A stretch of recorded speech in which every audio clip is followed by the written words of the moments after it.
Today's show is sponsored by Howl.fm. It's like Netflix for podcasts. And are you suffering from Game of Thrones withdrawal like I am? Season 6 is over. It was crazy. I won't spoil it, but I thought it was real cool. If so, Howl has the perfect remedy for you. Discover Hardcore Game of Thrones, a hilarious miniseries in which comedian Alex Berg dives into the complicated history of Westeros. I know Berg, real funny guy. He's a member of an improv group called Convoy. He always wears camouflage shorts. A good man. Listen to the 18 hours of Westeros history. You'll never be confused by a Game of Thrones plot point ever again, or less. I mean, they're always confusing. I've read all the books and watched all the show, and I'm confused by them. Want to know more about the Crannig Men? Can we finally start talking about the Crannig Men?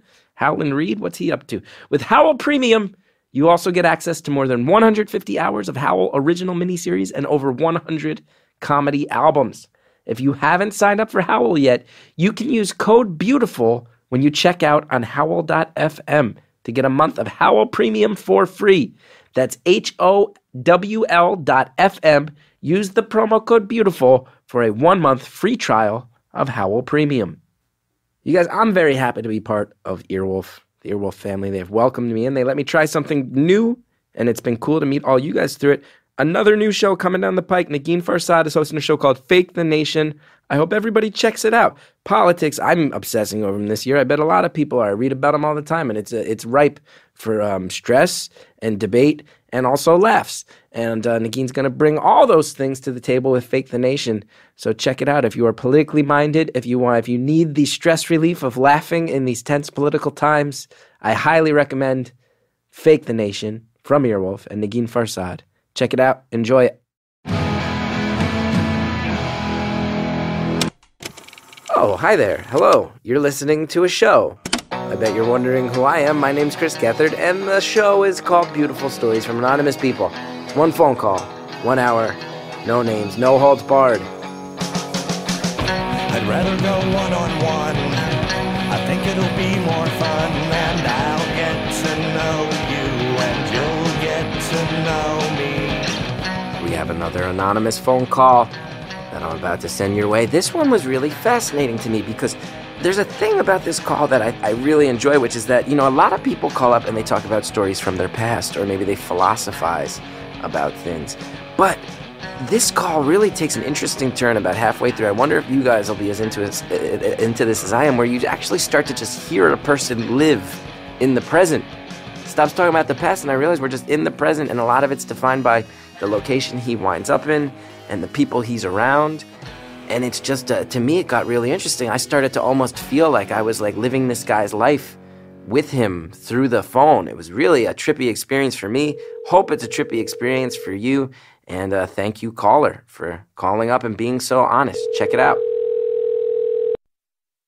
Thank you for calling Beautiful Anonymous. A beeping noise will indicate when you are on the show with the host. Hi. Welcome. This is Chris Gethard. Hey. Thank you. Hey, how's it going, Chris? It's good. Thanks for calling in. What do we want to talk about? Okay, well, I guess I'm waiting for a train right now. It's delayed about 20 minutes, which sucks. Oh, wow. But the last time I got an interesting train story. I usually try and catch I don't even want to reveal where I am, I guess, but keep it completely anonymous. That's up to you. Oh, it is? Yeah. Okay, so I'm based right around Philadelphia. So I usually try and catch the SEPTA line. The quiet ride is the first car. And, it's keep it quiet between whatever hours so people can just, do whatever the hell they want. Yeah. And I was sitting there one day, and some dude gets on. He's got sunglasses, and it's him and two of his friends, kind of brilly atmosphere. And he's just yelling into his cell phone to a completely second stop. How's it going? Wow. Thank you. And he's just yelling, and this one woman who was working on something is just so annoyed at him. And I think kind of defeating the purpose of the quiet car, she yells out, "Excuse me, this is the quiet ride." And he immediately looks up and just hangs up the phone call. And then we get to the train stop, the next stop, and he moves cars, but he turns to her quick. And he goes, "Hey, just so you know, I'm colorblind." And then he leaves. What does that mean? What does that have to do with anything? I have no idea. My initial gut reaction was, oh, no, she must feel so bad, because he's colorblind. And then I paused, and I was just like, that makes no goddamn sense at all. Absolutely no bearing on your ability to stay quiet in a quiet car. It's a completely weak argument, in my opinion. I would say, and who am I to judge? I'm sure it has an effect on people who live with it, but I would imagine that as far as disabilities go, it's one of the ones that at least impedes your ability to live. Absolutely. And it's not like the trains are color coordinated or something. In no way. It's not like he wouldn't have picked up on that. No, not at all. Yeah, it's spelled out in letters. I'm sure it says quiet car somewhere. I'm sure there's announcements that are verbal. There are signs, Chris. There's no, it's not just color codes. Yeah. So how come you're on trains so much? How come you're always on trains? You're waiting for a train now. You got a story about other trains. You're a train guy, huh? Yeah, I'm commuting to college this year. Last year it didn't work out so well, or it worked out pretty well dorming, but my plans for living on campus in Philadelphia, South Florida, so I am now commuting an hour out home. Okay, so you didn't drop out of college or switch colleges. You're just No. You're going your same college. What happened? The roommate Yes. was a bummer. Was it financial? What was the what's the impetus with this? We had gone to a place. The college I go to, it's kind of like the off-campus housing. It's not in the best of areas, so the off-campus housing is kind of jacked up purposefully just to kind of screw over the college kids. So we had gone to a place under the pretense that it was like $5.99 a month, and then when you added in like, oh, you wanted furniture, or you wanted to be like furnished instead of bringing in your own shit, or with utilities, it ended up being around $1,000 a month. Wow. And yeah, I couldn't do that. So they ended up getting a separate place. The other two guys I was looking with, and it was like May, and I was just like, at that point, there was a lot of other stuff going on in my family. I was just, let's just see how commuting works. So okay. Now I'm going to say something, and I don't mean it to be judgmental. When I went to college, commuter kids were kind of regarded as weirdos. I think that's the common. People throw the side eye at commuters in general. Do you feel that? Do you feel that judgment? Have you put yourself in a social class? You definitely do feel a judgment. I was lucky enough to have friends already down here, so I don't really have like a weirdo status with them. They still know me as the same guy, so that's nice. But yeah, no, I definitely do understand. It's like, oh, where are you living this year? And it's just, oh, I'm at home, and they're just like, oh, that's interesting, and then that's kind of the end of that conversation. They see it as a pity party almost. Really? Yeah, almost. I'd say like there's some sort of I don't know if I'd say stigma, but definitely some sort of negative thing about it. Do you just crash with your friends all the time though, or no? Yeah, I do try to hang out with my friends, but I also try and plan it so I can just get the hell out of here because I like being home. I'm a homebody, so it works out pretty well with that regard. Now, you said it's an hour out, so I imagine you're in the suburbs. I am, yeah. So even on the weekends, you don't go in? Because Philly's where it's at right now, right? Isn't Philly where all like the music and art and food is right now? Yeah, it really is. But yeah, no, You're not on the down. Weekends, I kind of stay home. I'm not usually down now. I'm the quiet one. You are. Or I guess I present myself differently than I actually am. I find myself much more introverted, and yeah. Wow. Okay. So your friends are living this college life. There's all these people. They're partying. They're young. I imagine you're somewhere between the age of 19 and 23, let's say. And 20, yes. You're 20 years old. This is when most people want to party the most. They want to get into trouble. They want to drink. They want to hook up. They want to discover life that way. You're in a city where right now, culturally, things are booming. Everything, all the good punk rock is in Philly right now. Everything that's happening in Philly, you're right in the middle of it. 20-year-old guy, college friend. You sound really confident. No, weekends, you're chilling in the burbs, doing your own thing. You're just watching Netflix. You're watching Netflix at home in the burbs. Oh, of course. Yeah, no, I'd be questioning the confidence. I think you might be thinking I sound it, but I definitely lack it severely. Oh, wow. Okay.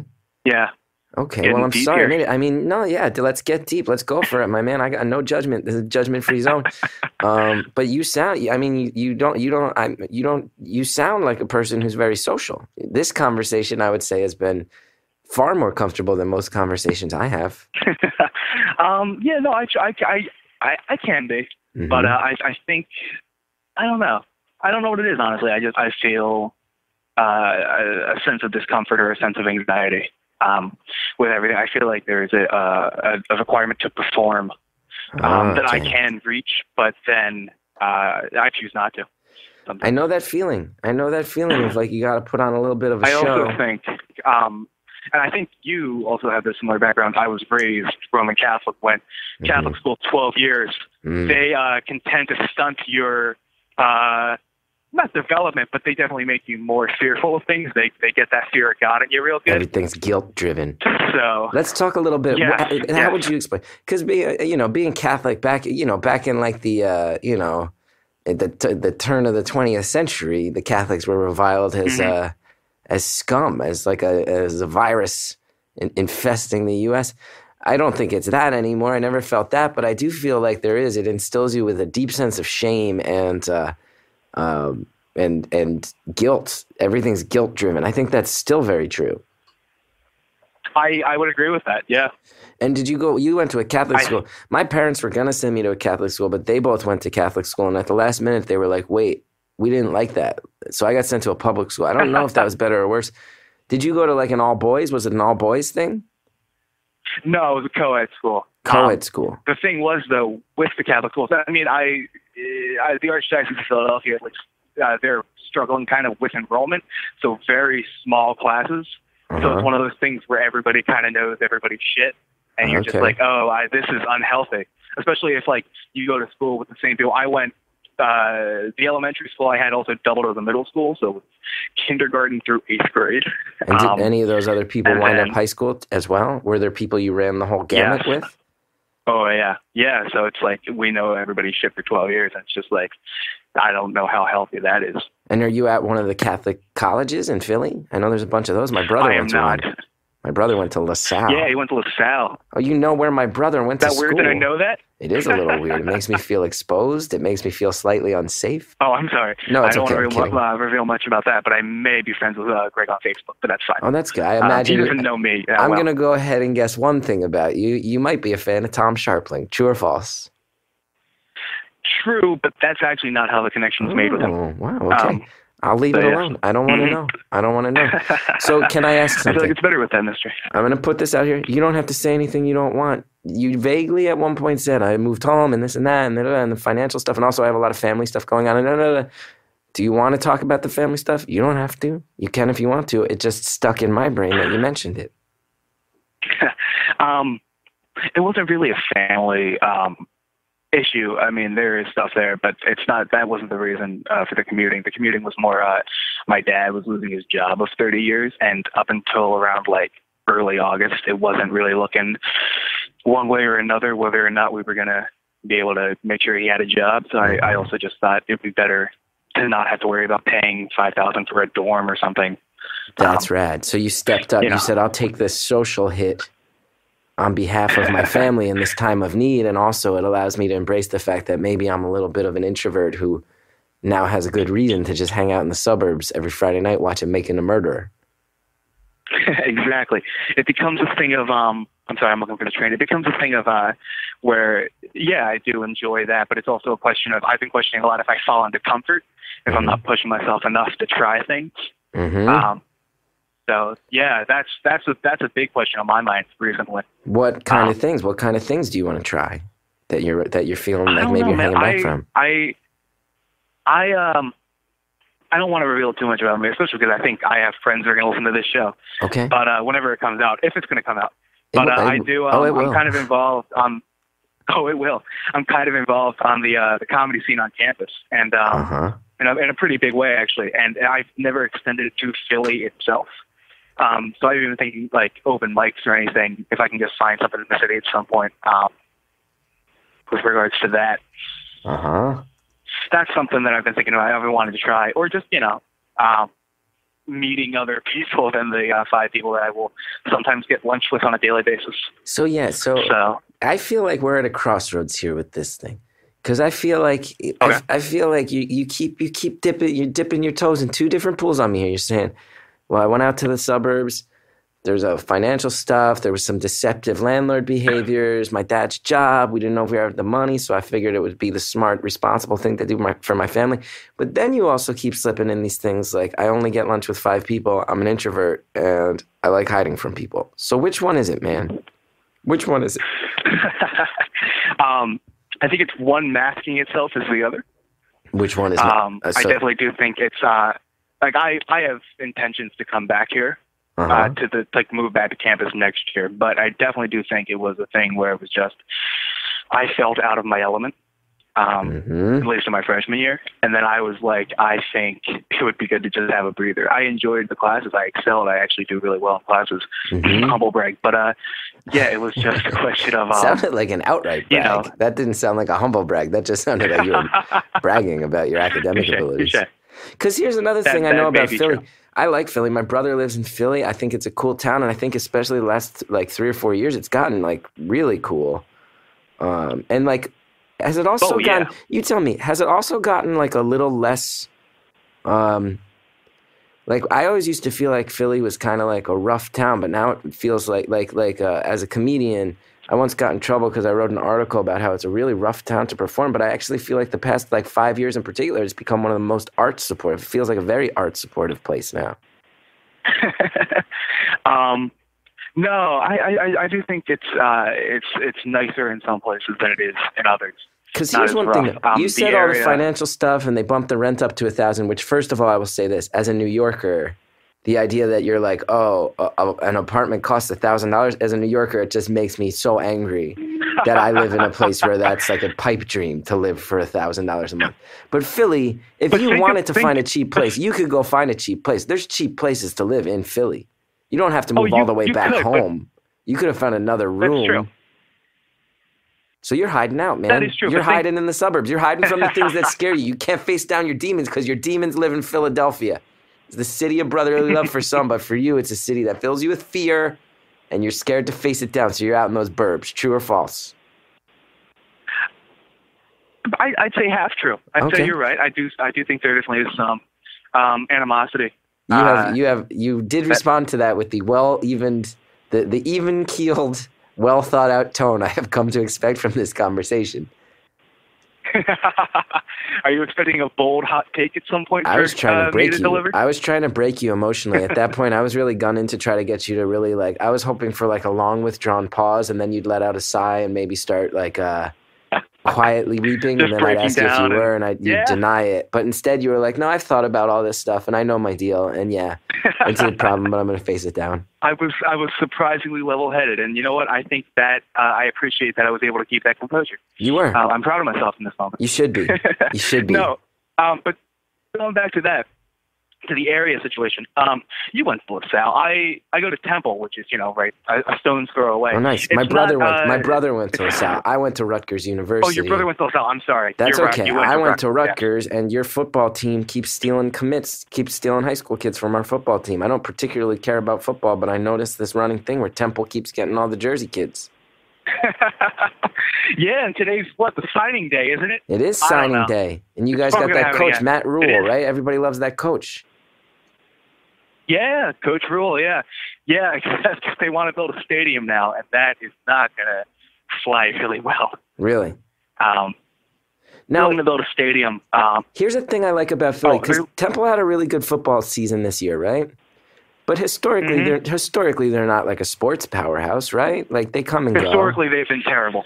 And then my brother told me that, my brother told me that when Temple was winning games, got to a point where I think they played Notre Dame, and he was like, you would think everybody in Philly has been like hardcore Temple fans for the past 30 years. He's like, everybody's wearing Temple jerseys. Everybody's like breaking down how they're going to take down Notre Dame.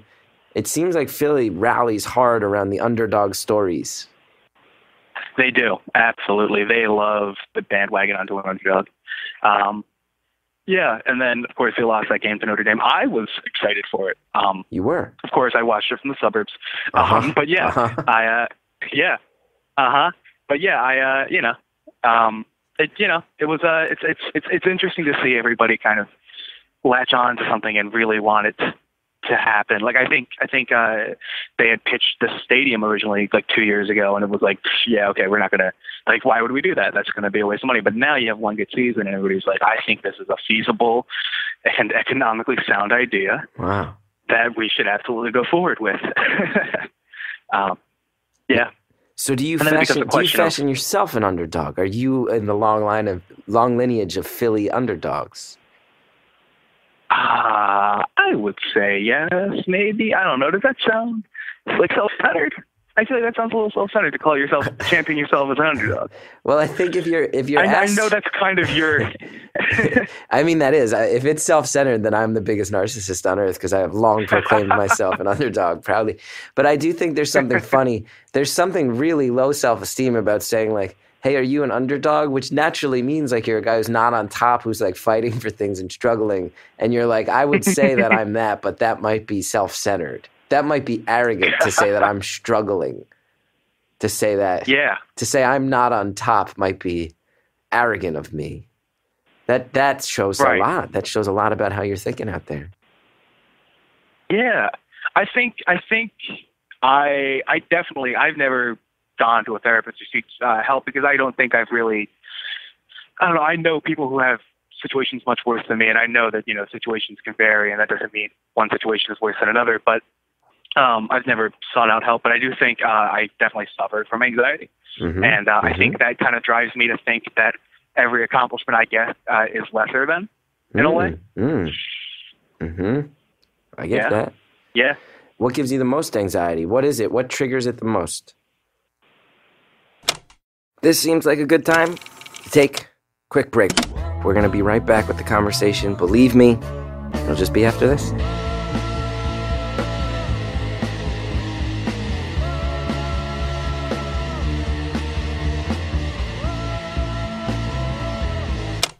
I tell you guys, I'm a big basketball fan. My New York Knicks looking real exciting this year. For the first time in a couple years, I'm going to be using SeatGeek a lot in the coming months. It's the best place to look for tickets to games, concerts. Got that app on my phone, and I'm going to be looking for those Knicks tickets as soon as Derrick Rose gets to town, as soon as Noah gets here. Everything about SeatGeek is designed to make life easier for sports and music fans. SeatGeek does all the price comparison for you by searching multiple ticket sites, ensuring that you get the best possible deal. SeatGeek does all the work. You save time, you save money. You're not sitting here clicking refresh, wondering if you're getting ripped off. They do all the work for you, and SeatGeek wants to help you get the most bang for your buck. That's why every ticket on SeatGeek is given a grade based on value. You will immediately see any underpriced seats and be able to find the best deals that fit your budget. Best of all, my listeners get a $20 rebate off their first SeatGeek purchase. To get your $20 rebate on tickets, download the free SeatGeek app, go to the settings tab and click add a promo code. Enter promo code BEAUTIFUL. SeatGeek will send you $20 after you've made your first ticket purchase. Download the free SeatGeek app, enter promo code BEAUTIFUL, BEAUTIFUL today. Look, I get it. Trips to the post office, they've become second nature at this point. We've all done that. We've all been going to the post office from the days we were born. It's always been there. It seems easy because you've been doing it that way. You do your mailing or shipping that way for so long. But guess what? So much hassle. You got to drop what you're doing, carry all your stuff there. You drive there, you find parking, you wait on lines. It's an outdated system. We're in a modern world, and there's a much better, more modern way, Stamps.com. Stamps.com is the easiest, most convenient way to get postage right from your desk. You buy and print official U.S. postage using your own computer, your own printer. With Stamps.com, there is no guesswork. They make it easy to get exact postage for any letter, any package, any class of mail the instant you need it. That really gets me when I'm holding a letter and I go, I don't even know how to find out how much I need to pay. Stamps.com, they help you out. No expensive postage meters to lease. No more trips to the post office. You got to try this, okay? I recommend Stamps.com. My wife, her band, she's always doing mail orders. She's a DIY hustler with her band. She's always running back and forth. I'm like, no, let's get the Stamps.com action going. Make our lives simpler, easier. Sign up for Stamps.com. Use my promo code BEAUTIFUL for this special offer. It's a 4-week trial plus a $110 bonus offer, including postage and a digital scale. Do not wait. Go to Stamps.com before you do anything else. Click on the microphone at the top of the homepage. You type in my promo code beautiful. That's stamps.com. Enter the promo code BEAUTIFUL. It's all about the phone calls, baby, so let's get back into it. Here we go. What gives you the most anxiety? What is it? What triggers it the most? I would think it's just trying to do too much at once. Okay. So, and I'm involved in this the comedy scene. I actually work on a show on campus, and like a television show. Oh, it's and, a campus TV station. I love that. A comedy show on the network. Yeah, it's great. But I feel like at some point it's just you try to juggle too many balls with trying to, deal with people who may not be putting in their part on it. Maybe a slacking producer or something. I'm not naming names. I like this. No. You don't have to name names, but let's talk some shit. Let's vent some rage. Or do you think all those people are going to listen to it? I don't care if they are. So you're saying there's some people who ain't carrying their end of the load. They just want the glory of the college television station, and they don't want to put in the legwork of the college television station. I would say it's more complicated than that. I would say we have a producer on the show. Oh man, I can't believe I'm saying this. We have a producer on the show who is in a different background than comedy. She comes from a more news background perspective. She's like a journalism major, and she is absolutely great at that, I'm sure. But that doesn't really lend itself to a comedic program in a lot of ways that you would imagine. So you got this comedy person, you got this non-comedy person who has some authority to call some shots, and it's ruining the laughs are going away. I would say that. I would say that's fair, probably. And it's also just it's a lack. It's mostly it's evident a lot in our pre-taped pieces where she will try to edit them. Everything feels like a weird 2020 because it's edited. Everything feels like a 2020 piece. It feels like a news piece in a weird way. Like we'll do man on the street style stuff, and it is not what we meant at all to do. Well, I can tell you, I don't want to get myself in trouble here, but it sounds like we're both maybe airing some things. I will say, if the problem with your college TV station is that people who don't understand comedy are meddling in your production and making it harder to do comedy, you're getting the best education in what the real world television industry is like. And that continues. She is also training for a long career in comedy because there are people like that every step of the way. And it's a blessing for you to learn how to navigate those people, because what you have to do, my friend, if I may speak from the perspective of someone who has worked in television a little bit, is your job is to trick this person into thinking that your good ideas are her good ideas, so she can feel like she's taking credit for things that actually are you avoiding her input. She'll take credit for it anyway. That does not stop her. Ooh, I love this. Let's pull out the claws, baby. Let's pull out the claws. Chris, I'm telling you, I talked to one of the writers on the show with me today, and he said, "Hey, I don't know if you heard Chris is coming to Philamoke," and I said, "Oh, that's great." And then I got this tweet about you doing the show, and now I'm just thinking of him listening to this and going, "Holy shit, that's him." Oh, so you bring that up to let your buddy know, hey, I'm not actually. That's your way of sending him the message. This is not about everybody at the TV show.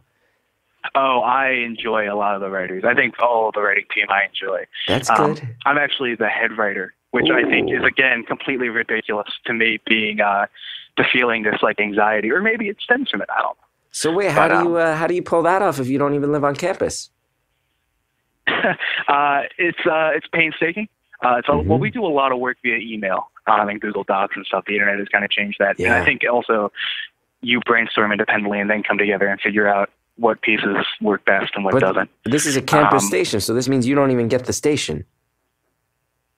Oh, no, I do. I will stay down late on days when we have writers' meetings or if we do a taping. Like, we have a taping coming up in a couple of weeks, and I'll stay down until probably 10 o'clock at night and then catch a train home. Can I ask, has the campus embraced your show? Are you guys like local legends on campus? Is it like, oh, you're those guys, like you're campus celebrities?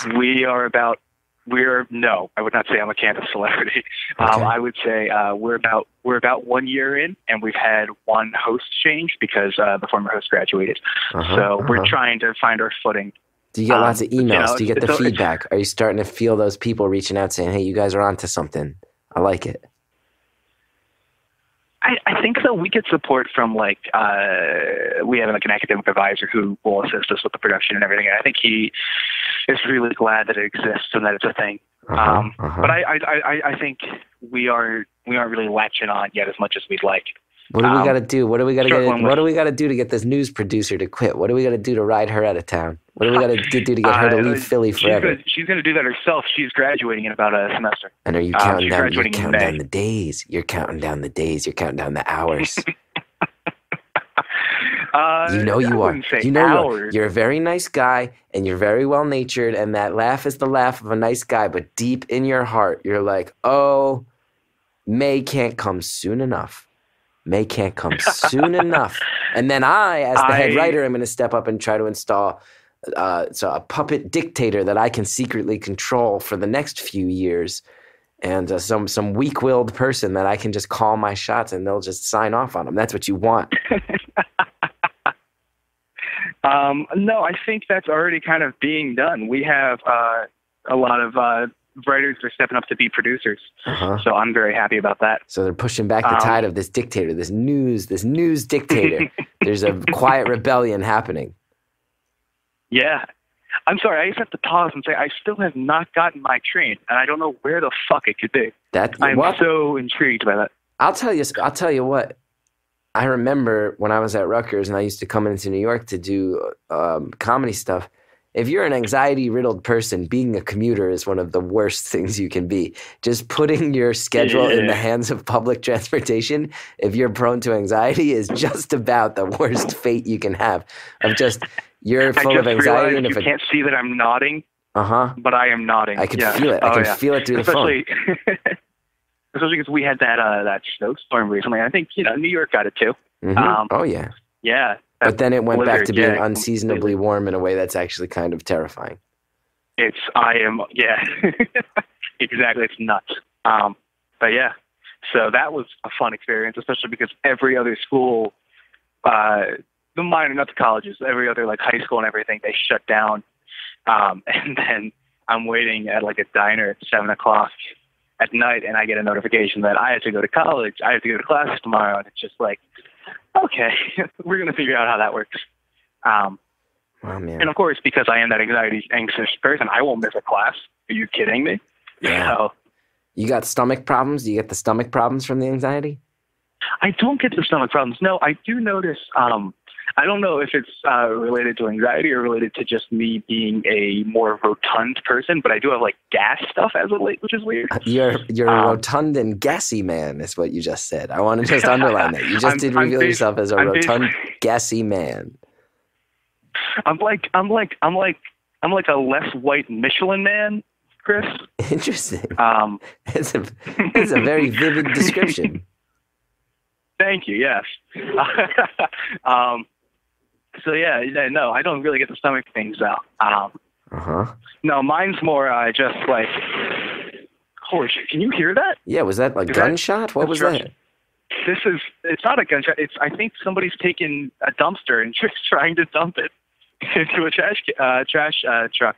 Wow. So someone with the authority. This is someone with the authority to dump a dumpster. This is not a random. This is not a dumpster under siege. No, I don't think this is just random citizens taking it upon themselves to clear trash. That's good. This is machinery.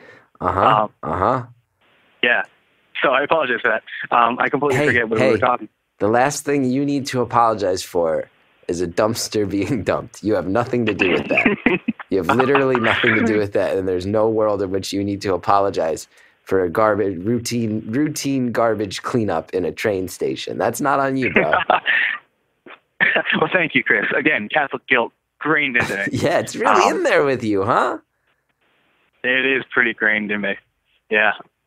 I'm trying to say this is my train. I'm sorry if you're saying something. I can't even read apologizing. What it says. You just apologize for everything else.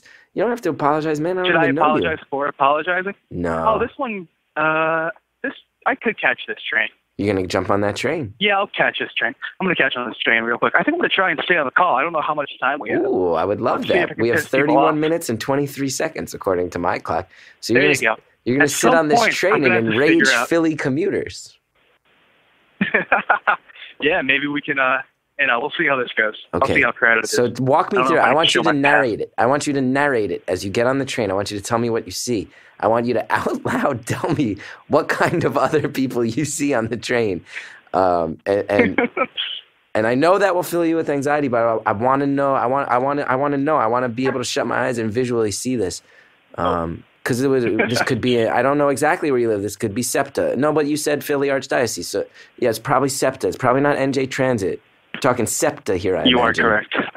Okay. You are correct. So tell me, is everybody lined up? Is everybody, is the train pulling to a stop?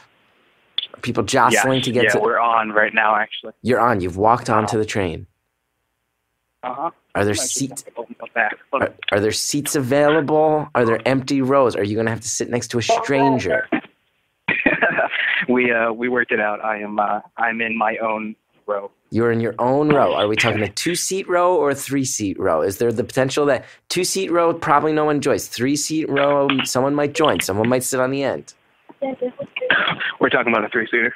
Okay, so a 3-seat row. So there is the potential. This is a hot scoop. Is that at any point, someone may sit down next to you while you do this.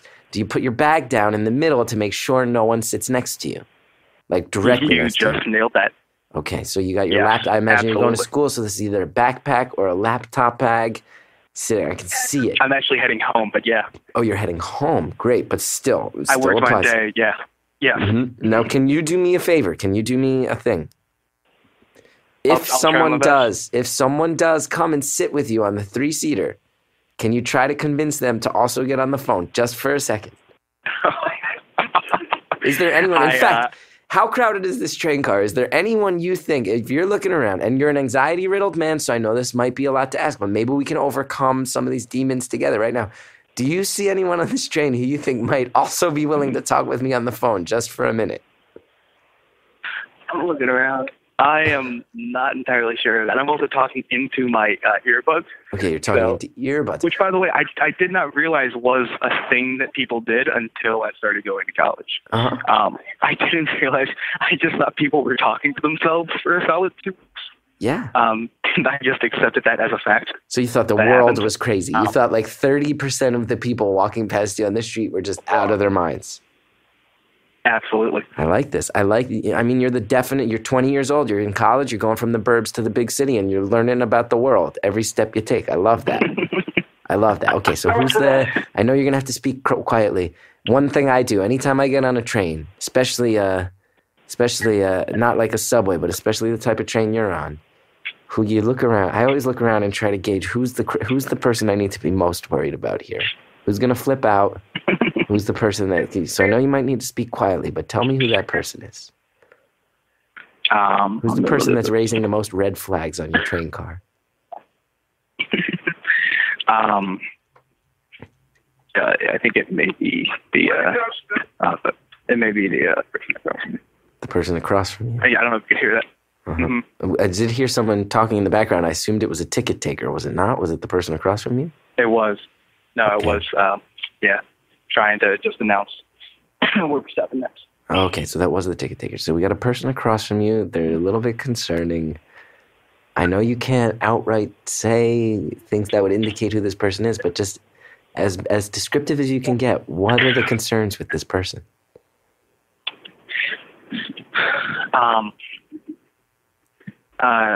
Retired mafia member. A retired mafia member. So you're seeing the person across from you who you think maybe has broken a thumb or two over a gambling debt. I would say that wouldn't be too far off. Okay, so there's a tough-looking person who seems to maybe be Italian sitting across from you. This is a no-nonsense individual. We're talking slick back hair? We're talking jewelry? We got jewelry? Oh, yeah. Visible jewelry? Well, no. No visible jewelry. Definitely to the first one, yes, or what's left of it. Okay, slick back hair, Paulie Walnut style. Paulie Walnut's haircut on the train right across from you. We're talking windbreaker. We're talking leather jacket. We are talking windbreaker. Option 1 is windbreaker. That's great. If you don't want to out yourself, I'll give you options. Okay. Thank you. Yes, that works great. Option 1. Uh-huh. I didn't know if you could hear me the first time. Option Great. 1. Yes. Option 1, windbreaker is zipped up, or option 2, windbreaker is open. Open. 2. Option 2, it is open. Option 1, under the windbreaker is a tank top, or option 2, under the windbreaker is not a tank top. Option 2. Option 2, no tank top. Okay. Option 1, this person has visible scars. Option 2, no visible scars. Option 2. Option 2, I no. think it's more something I manifested in my own head, but I still stand by my original claim. Okay. So you're scaling this back that you don't think this is a retired mafia member. It may just be a reasonably tough American of Italian descent. Chris, I think it exists. I think it's reasonable to say that I may be just afraid of that anybody could potentially hurt me at any given moment, just due to my size and stature. So, are you saying that when I asked you who's the most intimidating person on this train car, your answer was likely going to be whoever was sitting closest to you? Not true. Okay. I did glance around, and I examined the threats. And I weighed options and determined yes. Great. Now I'm going to ask you a question that you have every right to say no to. I'm not going to push you into a place where you're uncomfortable. Is there any world in which this Italian guy winds up on your phone with me in the next minute? I would. This call's going really well, I would like to think. I hope you guys are enjoying it. That being said, got to take a break for me to tell you about some of the kind people that help make this show happen.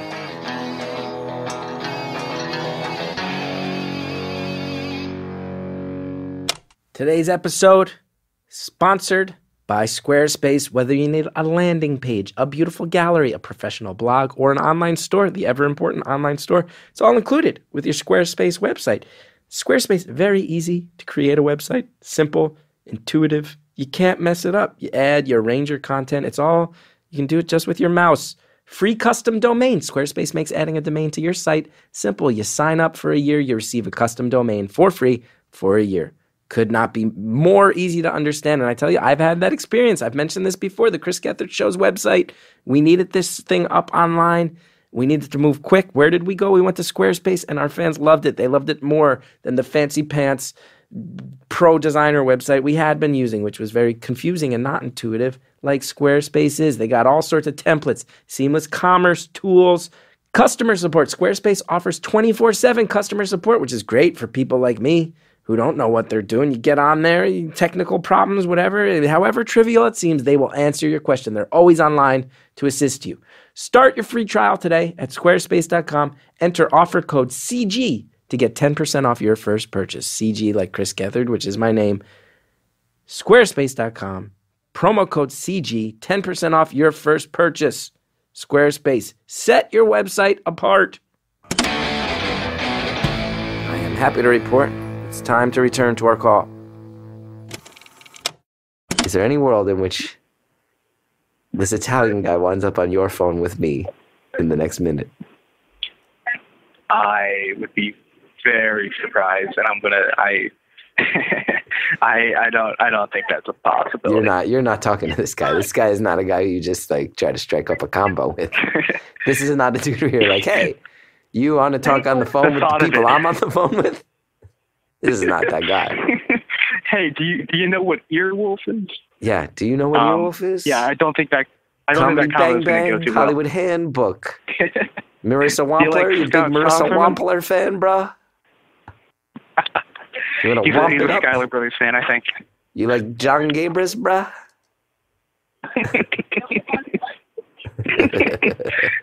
Okay, well, we do. You see Lauren Lapkus in that movie? Yeah. You want to be the? You want to host a show where Lauren Lapkus is your guest? Yeah. It takes a second to wrap your head around the premise, but once you get there, you're like, oh, that's cool. We could run down the list, bro. I'm naming names, man. Earwolf East Coast. I'm the biggie, man. I'm the biggie of the East Coast, and I'm calling out all those Death Row Records guys on the West Coast. There's a new regime coming, man. There's a new regime coming, and I'm bad boy. I'm Puff Daddy. I can't wait for the biopic. I think that's going to be a great step forward. This is the first shots fired in the Earwolf East Coast versus West Coast war. We're taking over, baby. Okay, but listen, we got 23 minutes left, both so you know that in general. And if at some point this guy really seems to warm up, let's get him on the phone. Option 1, this guy is kind of tall and intimidating. Option 2, this guy is short and intimidating. Definitely option 1. Option 1, tall, intimidating, maybe mafia-esque man. Option 1, you think this guy is high up in the chain of the mafia. Or option 2, this guy seems more like a street-level mafia thug. I think at one point it could have been option 1. But by now it's working. It's option 2 working its way into option 1. Okay, option 1. Do you find him attractive? That's really more of a yes or no. That's not an option 1. Yeah, that's a yes or no. In his own rugged way, in his own rugged working class bad boy way, no. Okay. Yeah, no. There's no. I think the age difference kind of makes up for me. So this is okay. Describe. Not to imply anything. Hey, no, you're not ageist. You're not ageist here. We live in a very PC world now. And I know you're concerned about ageism.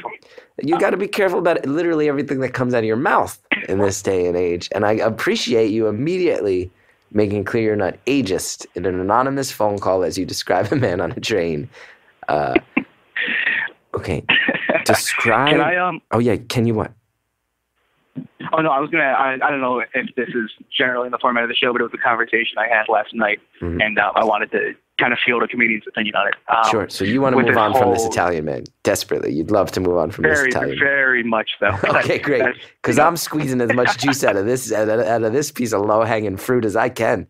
But you've tried to move on 2 or 3 times now, so I'll allow it. I'll allow it to move on. This conversation you had last night. Thank you. So we're working on this next episode that we're working on. It came up a question of parallel thought in jokes. And I mean, this whole Amy Schumer thing has kind of blown up as of late. So it became a question. We kind of pitched a desk piece that was similar in tone to a SNL skit that aired recently. And we were, I hadn't even seen it. I was the one who helped kind of shape it, and I hadn't even considered that. Yeah. So it became an immediate concern to me because I tried my best to, not do that. I, appreciate the creative process with and, wouldn't want to steal. But it becomes a question of how much, how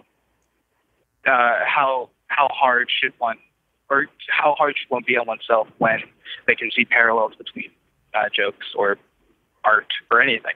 Now the question becomes, my initial question, because this is a topic that has come up in the comedy world. It comes up every few years. It's come up in a big way lately. My initial question is this: is this something that you wrote and it was discovered in the brainstorming process, or was it filmed and aired? It has not aired yet, no. But you have filmed it. No, we haven't filmed it. We're going to be filming it in about 2 weeks. You want my honest advice? This might sting a little bit. Yes. Walk away. Okay. Walk away. You think so? If it's similar enough to an SNL sketch that someone's brought it up and you don't disagree, walk away. And I would say walk away, not even, because, there is some idea of intellectually you came to it upon your own, you want to execute that idea, and that's great. But what I would say is this, is that if there's something similar to it that it exists, it sets the bar, and I think you should try to maybe exceed that bar. And I know I get hung up on this too, because I'll tell you something. I don't know if you watch the Chris Gethard Show, which is a show I've done for a bunch of years, but I see I see a lot of stuff out in the world from bigger, higher profile shows that resembles some of the stuff we do. And I will not lie. It gets me mad. And I don't think people have stolen from us, but I do think there's a responsibility to do some due diligence and maybe walk away from some ideas if people have gotten to them first. So I feel honor bound to say walk away. Now, really what that comes down to is how much do you agree that it's similar? If other people are saying it's similar and you're like, it's not really that similar, then I'd say don't do it. But if you agree, there's some crossover here in a way where people are definitely going to compare it and now I know about it, yeah, I think you got to walk away. Another thing I'll say is this, is that if you're doing a sketch comedy show, I kind of feel like there is also some responsibility to be watching every episode of Saturday Night Live. Oh, yeah.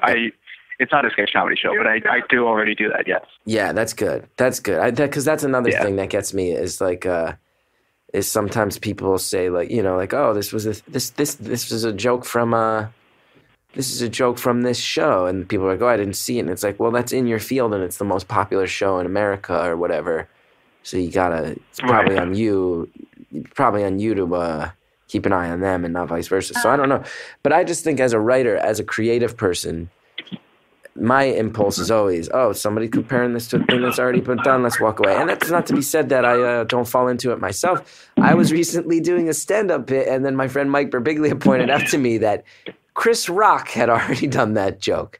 Chris Rock. So I also do not take my own advice at times. He was like, you know, Chris Rock already covered that. And I was like, oh, really? This is not exactly someone who's like down in the trenches at my level. This is someone where I should have. And I had seen the special. I'd seen the special. I just didn't remember it. Yeah, and that's on me. And you know what I did? I never did that joke again. Never did that joke again. That does surprise me, though, because it does not seem like you and Chris Rock would have a big that was my whole point. Diagram. And most of my comedy, I always feel generally very safe because most of my stand-up is just storytelling stuff from my real life, which I'm like, it takes some pressure off where I'm like, well, no one can emulate my life. But my joke was about how a lot of people, you know, there's been all these tragic shootings the past year. And I'm like, how come all these shooters look like me? Like, every time I turn on the news when there's a shooting, it's some guy who vaguely resembles me. Like that guy who shot up that movie theater, who had the orange hair and thought he was the Joker. I'm like, oh, if I don't take Wellbutrin for 3 days, I look like that guy. I look like that. I look that crazy. My eyes get that wild. Guy looks like me. That Elliot Rogers kid, that little dickhead who hated women. Like, I look at that guy and I'm like, oh, that guy looks like a dude who would have rolled with my crew in high school. And I was doing this joke, and then Birbiglia was like, you know, Chris Rock did that like after Columbine. Like after Columbine, he was doing that. And I was like, oh, that's the thing he was doing 15 years ago. All right. And I may have the facts on that wrong of the exact timing, but Birbiglia was like, you're gonna wanna drop that one. Chris Rock already got to it. You know, cultural icon, comedic cultural touchstone, Chris Rock. Yeah, I think I can drop that one. Yeah, I think you made the right call with that one. Yeah, I think so. What's the Italian guy doing? What's the Italian guy doing right now? Eating? Is he eating? What book is he reading? Is he reading? Is he reading a newspaper, a book? He's not. I mean, is he playing with his phone? Is he playing with his phone? It's mostly, on the phone. He's on the phone. That's the way of the world these days, isn't it? So this guy, he could be reading that. He could be reading that new the Harper Lee novel that some greedy agent stole from a woman suffering from dementia, or he could be texting. Texting Vinny Boom Bots about what they're who's gonna wind up chopped up in the Schuylkill River tonight. Did I say that right? Schuylkill? That's a river, right? Schuylkill, yes. The Schuylkill. Yes. Oh, you are correct. It's not spelled like Schuylkill. That word, Philly has a weird thing where there's a lot of words that are spelled in a crazy way and then pronounced in a way that's a little more normal. Like that's spelled like the way that looks is like Schuylkill. That's how that looks on paper, but it's pronounced Schuylkill. Yes, it's so confusing. Manayunk. That's a weird name for a neighborhood. I did not tell you how to spell it right now. That is a weird name. Wissahickon. You are right. I think my brother lives in Wissahickon now. Which is the one that has that crazy bike race? That crazy bike race that sounds like the apocalypse. You know that bike race? Man. There's some bike race in Philly where people are just like riding down hills on bikes, beating the shit out of each other. It honestly sounds like the world. What would happen if there were no laws? I think that might happen every day anyway. I think that might already happen. Yeah, man. People in Philly don't mess around, man. They don't mess around. The Schuylkill, you're not wrong with Schuylkill that. River. I just looked it up. I tell you, it was. Look at that. It's a bank of. Has one bank of the confluence upon which William Penn founded the planned city of Philadelphia. The Schuylkill. That's a weird word. Anyway, I'm sorry. I interrupted you. I derailed this completely because I find the word Schuylkill funny. I apologize for that. I completely agree with you. I don't even know how to spell it properly, and I live here, so. But yeah, no. So yeah, I think intellectual property wise, the challenge is always, to me, it's always, anytime I hear I might be, but I also get so hung up because I feel like I feel like I've had a few ideas stolen from me in my day. So I always am like, I feel like if I'm going to complain about that, and I've complained about it publicly a couple times, then I can't even tread on And you that. have to do your due diligence. And there have been times where people have pointed out to me, that's- Gethard Show too, we haven't had a guy do a character, and someone was like, oh, that's like so similar to a character from a super popular cartoon, and I looked it up and I was like, ooh, we messed up on that. That wasn't cool, you know? So it happens to everybody. But if you know it beforehand, you got to restructure that thing so there's no question. Right. Well, the thing is, it's already structured in a completely different way. It's more of I think like a late night talk show death piece. Mm-hmm. Like it's structured like that versus a sketch. Yeah. So, and if they are like, they sound similar in theory. Like So they both involve.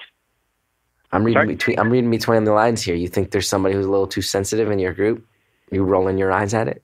Oh, no. If anyone's more sensitive in this group, it's me. I immediately was like, oh, I don't know how I feel about that. But like sleeping on it, I think it's more of a non-issue. I just want to make sure it's, I just want to make sure I'm doing the right thing by going forward with it. We didn't have too many other ideas that competed with it. Like we all enjoyed it. Even the people who spoke up that this kind of reminds me of this ended up saying, but I think we should keep it. We really enjoy it. So I just hope that's the right call.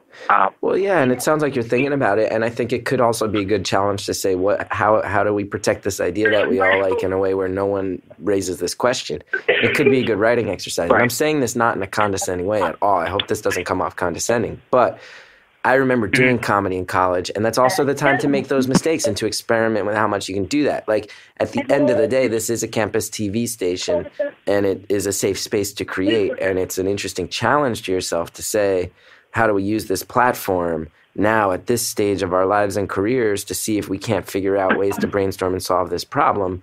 So I actually think part of the venue and part of the format that you're in is to try to stumble into this way. And if somebody accuses you of stealing the SNL sketch, at the end of the day, this is a platform where, it would be a debate amongst other people who have access to your college station and not the end of a world. You're not going to get a reputation as a joke thief. Right. Right. The 400 people who watch on YouTube there you won't go. be up in arms. Yeah, and I think if you're also really open, like if those comments come up, I think you could even put a comment back that says, hey, we realized in the writing process that this might be an issue, and part of what we were trying to challenge ourselves to do is to see if we could take this idea we came up with and structure it differently, present it in a way where it was clear it was our idea. I think you could have that dialogue. Right. So it sounded like there's some people talking in the background. It sounds like there's some action on that train. There are about 3 people behind me just talking. I don't know about what though. Okay. There's 3 people. Are they in the seat directly behind you? Yes. Is there any way you could position your phone surreptitiously close enough to them that I could hear their conversation? I feel like I feel like that may break state law in some way. It may break state law. You may be eavesdropping in a way that's actually criminal. I'm not sure how that works. So you're not willing to commit actual criminal acts for my podcast? Because I'll tell you, I need these downloads, bruh. I need these downloads, dude. You do. I think you get Fusion to help you with that. I think that's Hey, we'll see if Fusion can't help push these numbers. But I'm thinking right now, how am I going to take down the Cracked podcast? I'm the king of Earwolf, baby. I'm the new king of Earwolf. I need you to break some laws to help that happen. I need you personally to put your legal standing at risk so that I can go ahead and really trump the other Earwolf people. Putting everybody in my crosshairs. Who charted? I charted, baby. That's who charted. Shots fired, Kulop. Shots fired, Kremer. I'm the Jersey. I'm the Jersey guy here now. You are. Clearly. I also have heard that it is a viable legal defense that if the cops arrest you, you're allowed to say, "Well, I was doing it for a podcast," and then you can't get in any trouble. I've heard that. Is that true? I think it was passed. I think you're right. I think that was Marin's law. Marin's law. It's called the Marin Doctrine. It's like the Monroe Doctrine, but for podcasts. Yeah. Yeah, he actually had Obama cited in the garage. Yeah. He did. That wasn't a good joke. I apologize. No, it was a good joke. I get it. Now, let me ask you this. If you weren't on the phone right now, how would you normally be killing time on this train ride? Ooh, who's that? That's a ticket taker? No, that was a speaker. That was a speaker. It's speaker, but so over there the also speakers. might be people listening to this who can isolate that audio, clean it up, and maybe figure out the exact train line that you're on. That's a good game. They could find out the train line that you're on. There you go. Right now, I'll just give them a hint, saying that it's a Wednesday. It's Wednesday, February 3rd. It's around 2:30. If anybody wants to play a game of find your own SEPTA map and see if we can see which line this dude none of us know took, I would love to see that pop up on the message boards. If you'd like to stalk a 20-year-old who Yes, already has anxiety issues, please. If you want to help me freak out an anxiety-riddled 20-year-old by showing that we can use the internet to track his every movement weeks after it happened, please do. I'm sure that won't happen. Listen, though, but I asked you, if you weren't on the phone, how would you be? How do you handle these train rides? Music, podcasts, generally. I always like to get myself I'm going through some sort of homework, but I never do. Yeah. So. What's the music? What's hot? What's hot with college kids these days? You tell me what's hot at Temple. Temple is like a lot of indie rock, punk rock. But me personally, I'm also like really excited for the new Kanye album. The Kanye album.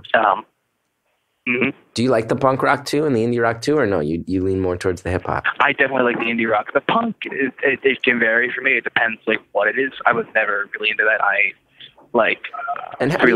dove more. How do you differentiate more into indie rock? Because there's a lot at this point. I feel that's a great question. There's so much crossover. I feel like at this point. No, yeah, you're absolutely right. I would say like the aggression of some of the music can be so much. No, then again, I'll say that, and then I'll listen to like Run the Jewels with Killer Mike and LP, and I'll be like, oh yeah, I like that, but yeah, I can't. There are just some bands. I'm forgetting. I think it was War on Women that you guys had on the Chris Gethard Show. Yeah, War on Women from Baltimore. Performers. I just couldn't vibe with them. That's not a knock on. So who are you listening to? Who are you listening to these days? We're listening to Kanye. Who else? Because I feel like as a 35-year-old man with increasingly less cultural awareness and a hairline that I'm finally willing to admit is receding, I feel like I need to talk to 20-year-olds so you can fill me on what I can say to try my desperate grabs to remain relevant culturally. I'm sorry, I almost made a Tintin joke. I shouldn't do that. I do look like Tintin. I do look like the French. Is he French or Belgian? No, Asterix is Belgian. French, I think Tintin's French. I do look like a French cartoon character. I think Asterix is Belgian. And yes, Tintin is French, I believe. We'll look that up. I'd hate to offend all of Belgium and France by mixing that up. Because we're huge. We're huge in Western Europe. We are huge. This podcast is huge in Western Europe. But yeah, I do. I look eerily like Tintin, and I don't dress dissimilarly from him either.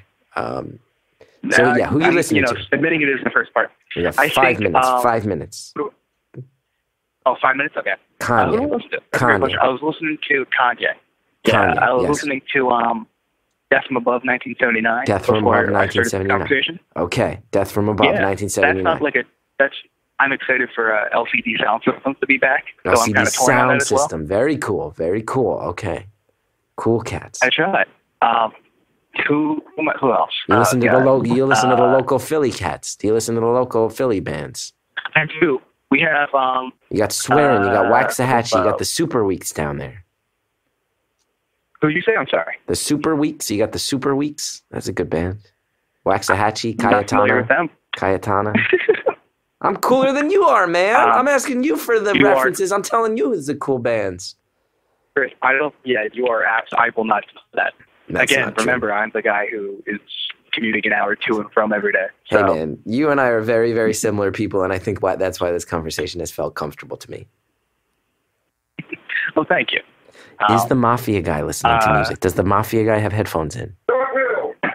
He is not. He is not. If he was listening to music, what would you guess it would be? Ooh, that's a great question. I feel like I'm going to throw a left hook and say probably like, I don't know. That's a great question. The B-52s? The B-52s? You think Mafia members are super into the B-52s? Late 80s, early 90s, art pop. Rock Lobster. You think this guy's listening to Rock Lobster right now? I love it. You think this guy resembles a man, an Italian man with slick back hair and a windbreaker on a SEPTA train is rocking out to Rock Lobster. Hypothetically, absolutely. Wow, that's a I sensitive stand by side. that statement. That's a sensitive I side. think We had another conductor it's an yell in the age background. If plateau someone can where- isolate that audio, find out where this young man, how he commutes, we can find him and we can confront him personally in a way that will scare him. It won't happen. I'm just kidding. I'm just kidding. I know. I would love if somebody just came up to me one day and was like, "Hey, I heard you on that podcast." I used coordinates. And then- I used a intense series of audio filtering systems and then GPS units to find you right here. We have 2.5 minutes left, my friend. We have 2.5 minutes. Man. So whatever you want to get on the table, now's the time to do it. Man, I don't know, because I enjoy this show. I enjoy you and your show a lot. I want Thanks. to say that, but thank you, I guess, just for that. No, that's awesome. I don't want to Thanks. make it about that, though, because Yeah, no, it's a whole different project, but they all tie in together. I'm addicted to talking to people. That's what they have in Yeah, but common. Is I'm addicted to true, but interacting it's also with just people. kind of a, like, not wanting to kiss ass too much on this thing. But yeah, no, anything else I want to say? This is your platform to the whole world, and no one will judge you for it. They don't know who you are. They might know where you are. They don't know who you are. What do I want to say? That is a great question. I still think I don't know what to say, like a lot of the time. You got With a anything. minute 45 to think of it. The one message you want. You have a platform. The one core sentence you think the world needs to hear. You have 1 minute and 35 seconds to get it out. Oops. Again, the conductor. Isolate that. Isolate that. We can track the progress. Isolate I that want somebody. people, because also people can time it. People can time it. You can use this podcast as an actual way to time the distance between stations. Are you going to slice it up? No, but you're going to have to slice it up to promote stamps.com. I don't think you're going to be able to get it timed correctly. So true. So true. Stamps.com sponsors my breakdown on the train. Wow. Wow. Be sure to get your postage. I'm sorry, I don't know if I should be doing that. That the next hitman you see on a train could have found you via this podcast. He could be coming for you. One sentence: do not vote Donald Trump. Thank you. Do not. That is my statement. So you're You're voting Cruz. You're voting Rubio. Sure, let's go with that. Really? That's yeah. I mean, no, you're a 20-year-old college Um, student. You're definitely voting for Bernie Sanders. Oh man, you figured it out so well. Yeah, it was not a hard mystery to solve, my man. Not a hard Really not. mystery to solve. Okay, who is the mafia guy voting for? My question. Oh man, Who is he voting for? I think he's probably upset about Rand. Oh, he's right now. mad Rand dropped out. He's a Rand Paul guy. He's very sad. He's very sad. He's so sad. He's so sad. He's a Martin O'Malley man. He's mad O'Malley called it quits. Nobody would listen to the drone talk, and now 5, 4. This has been such a fun conversation. Thank you for having it. It was awesome. thank you.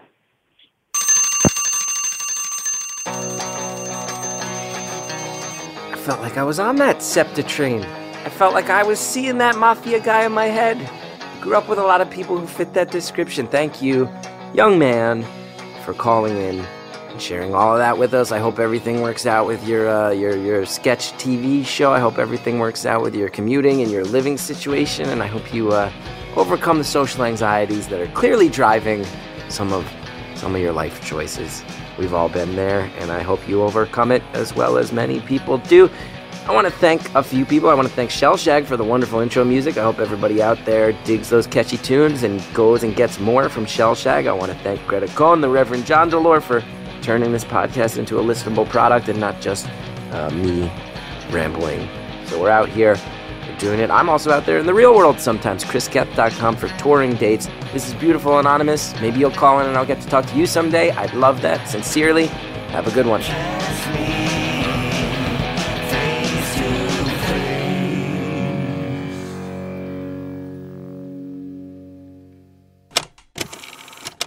Next time on Beautiful Anonymous. I feel like I'm giving off the impression that I hate children, and Yeah, that's not really yes. true. I just don't connect to them, and the fact I want to be clear. Yes, you have given off that impression. Yes, absolutely yes. 100% yes. That wasn't what I intended to do, but maybe I revealed more than I know. Next time on Beautiful Anonymous.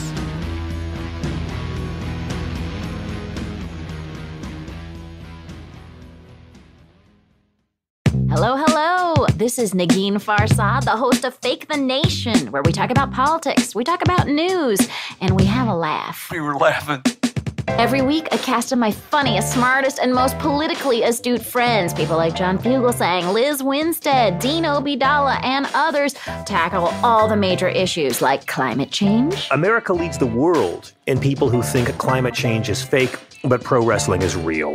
Guns. I started calling the NRA the AK-47%. Filibuster? I don't even know her. Okay, that's not a major issue, but it's a really great pun. Guys, Fake the Nation is all the comedy about politics without any of the politics about politics. Fake the Nation!